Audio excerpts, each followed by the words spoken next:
Não importa se você gosta de frango frito ou daqueles saquinhos de mini donuts. Vamos lá, todo mundo adora comer porcaria. Mas você sabia que muitas junk foods modernas têm raízes no período medieval? E naquela época elas nem sempre eram tão apetitosas. De arremedos de pizza, tortas de enguia, vamos viajar no tempo e explorar como era de fato a junk food medieval.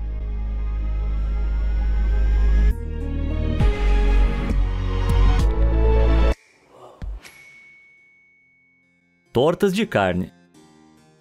Ah, tortas de carne. A ideia de embrulhar carne em uma crosta de pão existe desde o Egito Antigo, mas a popularidade da guloseima quente atingiu uma era de ouro durante o período medieval europeu. À medida que as cidades se desenvolveram e as ruas começaram a ficar movimentadas, a demanda por comida rápida e saborosa para levar cresceu, e como muitas pessoas não tinham uma lareira ou cozinha própria muito boas, elas não conseguiam fazer tudo sozinhas. Assim nasceu o equivalente medieval de uma lanchonete de fast food, a loja de culinária. Esses restaurantes de rua vendiam uma variedade de refeições prontas, mas um dos itens mais populares era sem dúvida a torta de carne. Elas eram baratas, versáteis e fáceis de levar, o que significa que agradavam a todas as classes. O camponês médio não comia muita carne, mas podia conseguir tortas de porco, carne bovina ou coelho. Um membro da realeza, por outro lado, podia pagar por opções mais exóticas, como leitão, cisne, castor e até mesmo toninha. Carnes estranhas não eram a única diferença entre as tortas de carne modernas e as medievais. Ao contrário das nossas crostas de massa folhada, as deles eram muito mais grossas e serviam como uma espécie de tigela para comer o conteúdo. Os camponeses eram mais inclinados a comer essa tigela improvisada. Já os ricos comiam só o recheio. Mas sem métodos modernos de preservação de alimentos, como a gente pode saber que metade dessa carne não estava podre? Bem, há um equívoco comum de que estava, e os donos de lojas de culinária simplesmente disfarçavam o gosto de carne ruim em suas tortas, adicionando um monte de temperos a elas. Eca, que nojo! O problema é que na Idade Média, temperos não eram tão fáceis de adquirir quanto hoje. Isso significava que eram muito mais caros, tornando mais econômico comprar apenas carne fresca. Além disso, as pessoas não eram burras. Você realmente acha que seria tão fácil disfarçar o cheiro e o gosto de carne rançosa? Eu já senti o cheiro de carne passada e sei que é horrível. Enfim, esse mito a gente pode derrubar. Próximo.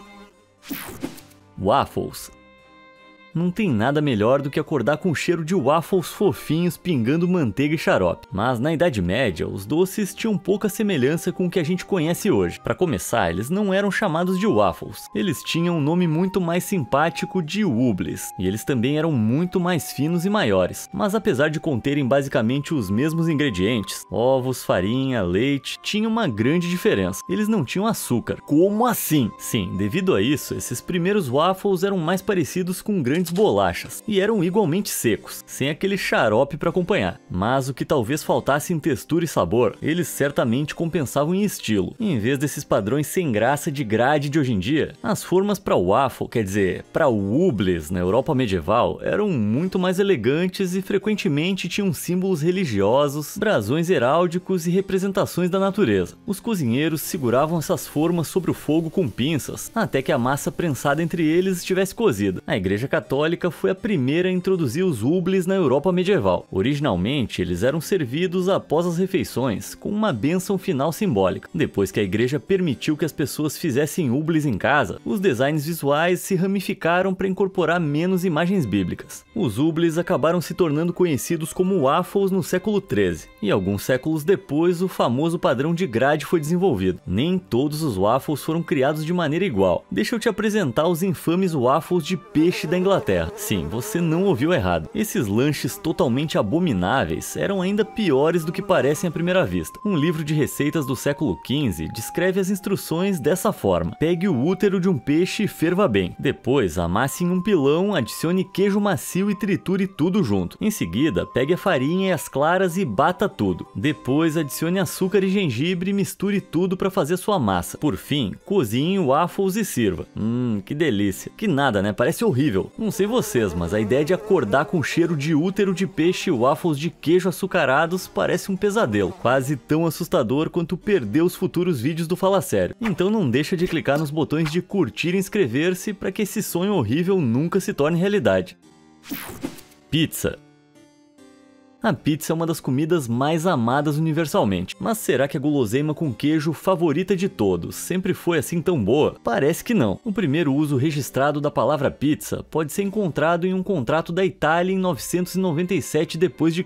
Nele, um bispo local concede acesso a terras mediante a estipulação de certos pagamentos, incluindo que o inquilino forneça, 12 pizzas para ele a cada Natal e Páscoa. Nossa, bem que eu queria que o proprietário do meu apartamento aceitasse pizza. Embora a gente saiba aproximadamente quando pizza se tornou um termo, a aparência exata dessa guloseima do século X é menos clara. Certamente não seria nada parecido com uma Domino's. Não, é mais provável que ela tenha sido um simples pão achatado com alguns ingredientes como azeite de oliva e ervas, completamente sem graça. Avançando algumas centenas de anos para o século XV, temos uma ideia muito melhor do que o termo passou a significar. As receitas italianas da época descrevem uma massa feita de farinha, água morna e gordura de porco. Depois de assada, você pode adicionar sementes de erva doce, amêndoas, nozes, açúcar ou mel. Ainda bem distante do que a gente chama de pizza, né? O que você definitivamente não ia encontrar eram tomates. Sim, essa fruta do Novo Mundo não estava disponível na Europa até que os marinheiros espanhóis a levassem em 1521. E o queijo não seria popularizado até 1889. Ah não, sem condições. O que você acha? Experimentaria uma pizza de mel e amêndoa? Me conta aí nos comentários. Cookies. Eu adoro cookies, e acho que isso explica porque eu tô engordando tanto. Mas no século XII, eles eram prescritos para curar doenças. Tô falando sério. Uma receita dessa época, escrita pela estimada freira alemã Hildegard de Bingen, é chamada de biscoitos da alegria. Ela alegava que os biscoitos dissipavam o mal e a melancolia da alma. Realmente, os biscoitos tendem a dissipar a melancolia da minha alma. Mas Hildegard era uma curandeira renomada. Ao adicionar especiarias como noz moscada, canela e cravo, ela acreditava que a combinação ardente libertaria os sentidos, criando uma disposição feliz. O tipo de trigo que ela usou também foi fundamental, espelta, que agora sabemos que é muito saudável. Considerando que a velha Hildegard acabou vivendo até a grande idade de 82 anos, eu tô inclinado a pensar que ela estava no caminho certo. Será que isso é uma desculpa para comer quantos cookies de chocolate eu quiser? Acho que não. Os biscoitos da alegria não continham açúcar, manteiga, ovos ou fermento, tornando-os mais amargos e, sim, mais saudáveis que os cookies de hoje. Se me servissem esses cookies, eu ia renomear para biscoitos da frustração. My disappointment is immeasurable, and my day is ruined. Ensopado perpétuo.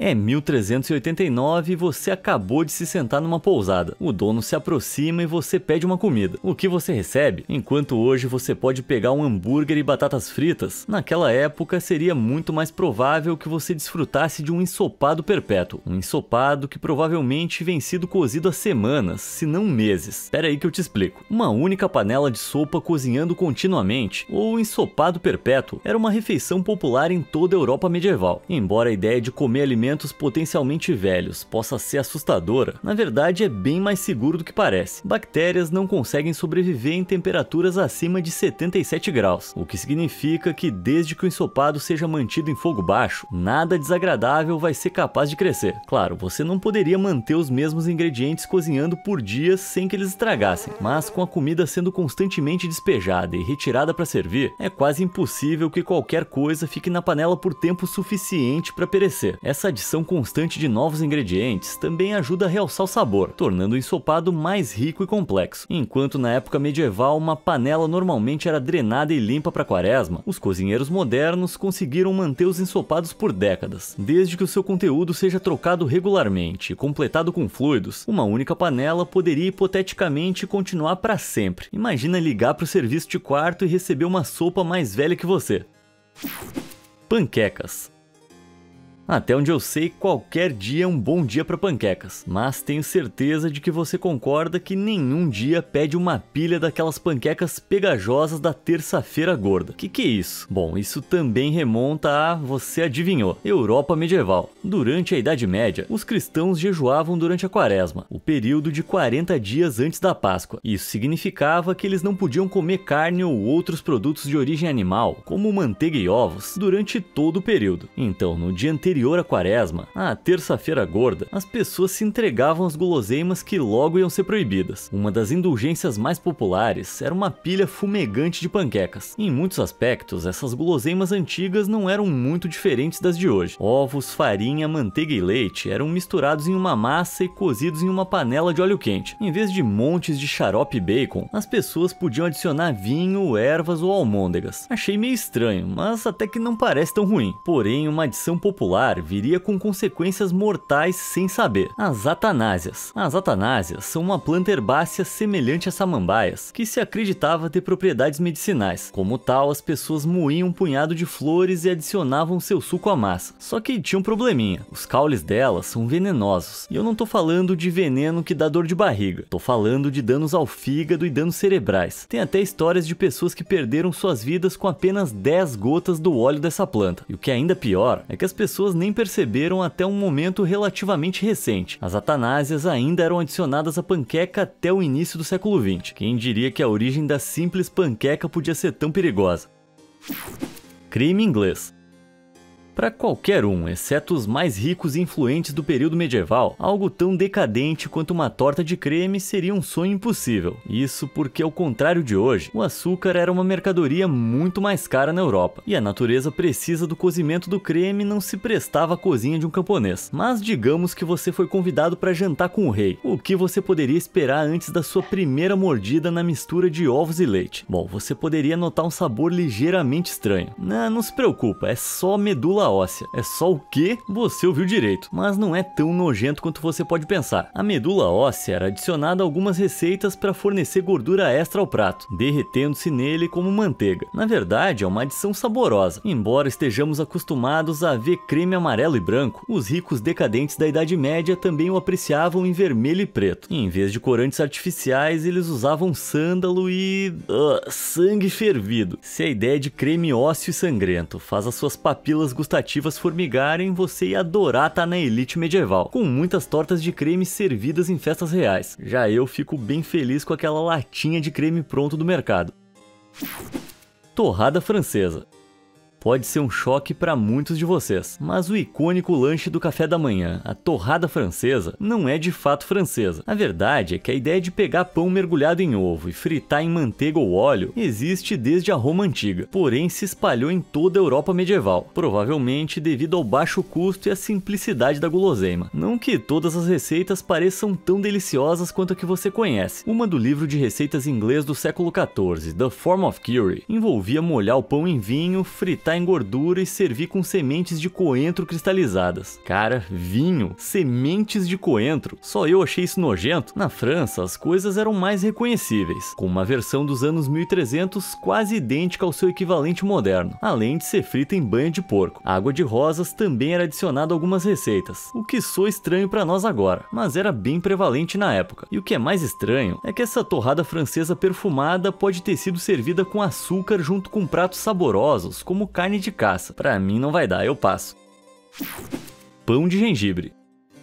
Nada aquece mais a alma do que o sabor reconfortante de um daqueles bonequinhos de gengibre, algo que aparentemente os europeus medievais concordavam. De acordo com uma história popular, um monge armênio chamado Gregory foi responsável por trazer o doce delicioso para o ocidente. Aparentemente, ele viajou da sua terra natal e se estabeleceu na França em 991 d.C. como um eremita. Enquanto estava lá, ele viveu em uma caverna e se tornou um homem santo popular, oferecendo hospitalidade aos moradores e fazendo um bolo especial para eles, composto de mel e especiarias. E isso é o que conhecemos como pão de gengibre. Não se tem certeza de quão verdadeira é a história, mas sabemos que essa forma primitiva de pão de gengibre estaria muito longe das peças resistentes em formato de pessoas que estamos acostumados. É provável que o pão de gengibre de Gregory fosse mais parecido com o Lebkuchen, uma forma alemã antiga criada por monges no século XIII. Em vez de duro e crocante, o Lebkuchen é macio, denso e com sabor de nozes, sem nada de gengibre. Uma das das primeiras receitas inglesas que leva o nome de gingerbread é do século XV, só que ainda não contém gengibre. Leva mel, açafrão, pimenta, pão ralado e canela, o que a torna algo que só os ricos podiam pagar. Essa estranha mistura era deixada para endurecer sem assar até ficar firme. Nessa época, parece que o pão de gengibre era servido regularmente no final de uma festa, durante o que é chamado de vazio. Acreditava-se que ajudava na digestão e adoçava o hálito das pessoas. Nenhuma dessas variações veio na forma humana. Na verdade, os primeiros homens de gengibre documentados não surgiram até o século XVI, quando eram servidos em jantares extravagantes oferecidos pela rainha Elizabeth I. Hoje em dia, os homens de gengibre são bem menos luxuosos.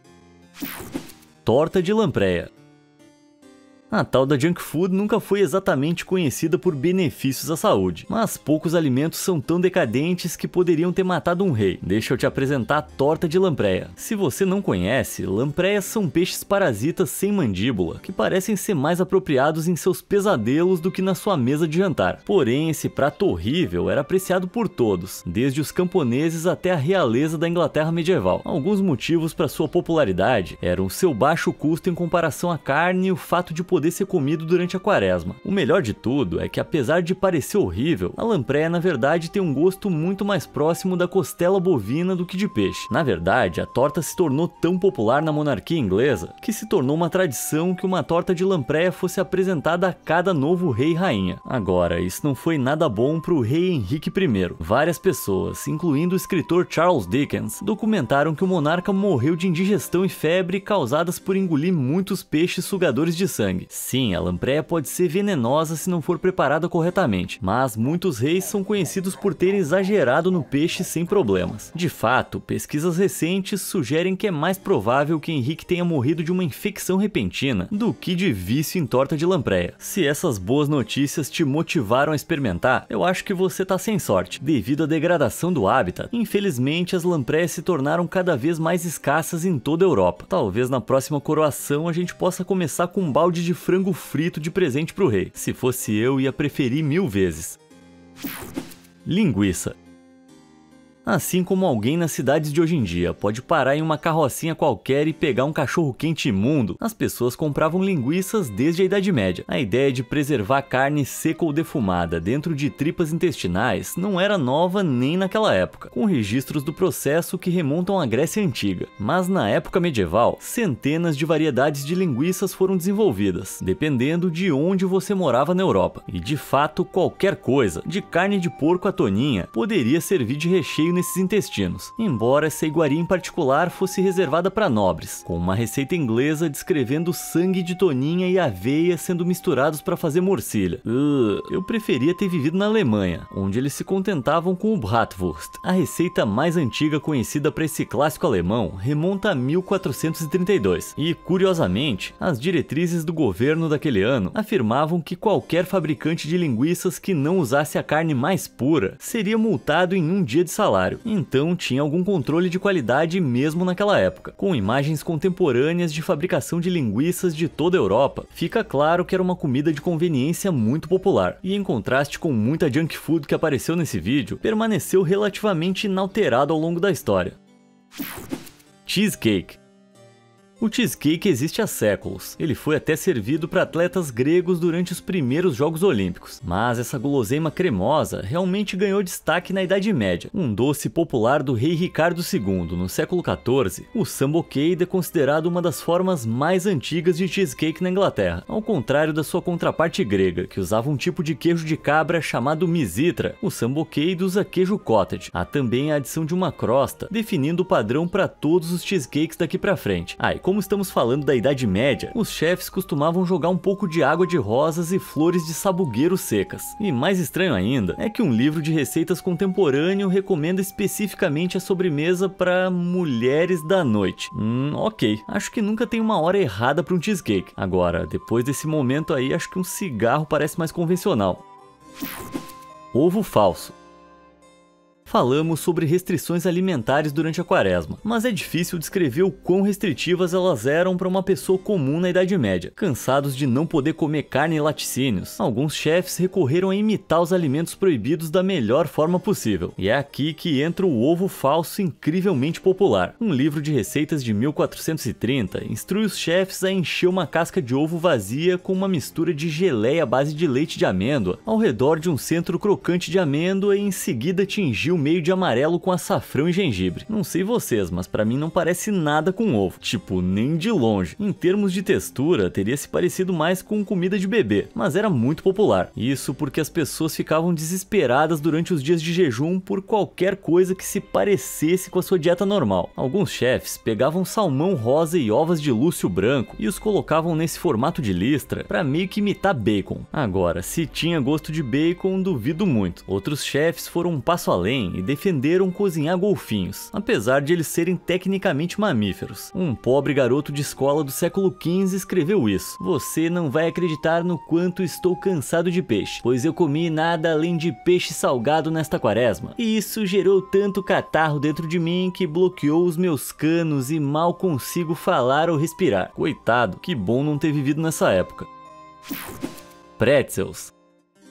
Quer você goste dos seus pretzels pequenos ou grandes e regados com mostarda, esse lanche salgado tem sido um alimento básico não tão saudável da dieta alemã por séculos. Na verdade, muitos acreditam que suas origens remontam ao início da Idade Média, por volta do século VII. De acordo com a lenda, um monge italiano criou pretzels para dar às crianças como guloseimas para aprender suas orações. Acredita-se que os 3 icônicos buracos representam o símbolo cristão da Santíssima Trindade, sendo cada um o Pai, o Filho e o Espírito Santo. Quer tenham se originado na Itália ou não, no século XII os pretzels se tornaram arraigados na cultura da panificação alemã. Parte da razão pela qual eles se tornaram tão difundidos é o quão fáceis e baratos são de fazer. Cozidos usando uma mistura simples de água, farinha e sal, eles podem ser batidos e comidos em qualquer época do ano por qualquer pessoa, mesmo durante a Quaresma. Em seu ápice cultural, os pretzels eram usados até mesmo como amuletos de boa sorte durante cerimônias de casamento, e seriam partidos pela noiva e pelo noivo, como hoje em dia fazemos com ossos de galinha. De fato, é incrível o quão pouco essas delícias de massa mudaram ao longo dos anos. Se você fosse à padaria agora e comprasse um, seria como olhar para trás no tempo. Mac and Cheese. Mac and Cheese, um dos grandes vencedores no mundo da junk food, pelo menos na minha humilde opinião. Mas será que esse casamento sagrado existia para os nossos ancestrais medievais? A própria massa pode ser rastreada até a China e a Grécia antigas, e sabemos que era consumida na Itália desde pelo menos o século IV a.C. Porém, foi somente na Idade Média que ela realmente ganhou popularidade na Europa. E no final temos o nosso primeiro macarrão com queijo, quer dizer, ou algo parecido. Uma receita italiana do século XIV, para algo chamado de lasagnes, pede que quadrados de massa sejam cobertos com queijo ralado. Como o nome sugere, isso é mais parecido com uma lasanha do que com um macarrão com queijo que a gente conhece, mas também não tá longe. Essa receita usa tiras de massa em vez de folhas, junto com queijo ralado e manteiga. Simples, claro, mas não dá para negar que parece bom. E por causa do baixo preço dos ingredientes, dá para presumir com segurança que esse prato era comido pela classe baixa e pela classe alta. De fato, nos séculos após o século XIV, o macarrão se tornou uma comida de rua cada vez mais popular, especialmente em Nápoles. Aqui os mais pobres da sociedade ficavam de pé e comiam os fios do macarrão com as mãos, muitas vezes atraindo uma multidão para testemunhar a estranheza. Essa galera ia pirar se soubesse que hoje em dia isso é vendido em caixinhas no supermercado. Bom, chegamos no final do vídeo. Qual dessas comidas medievais você menos gostaria de comer? Me conta aí embaixo e eu te vejo na próxima.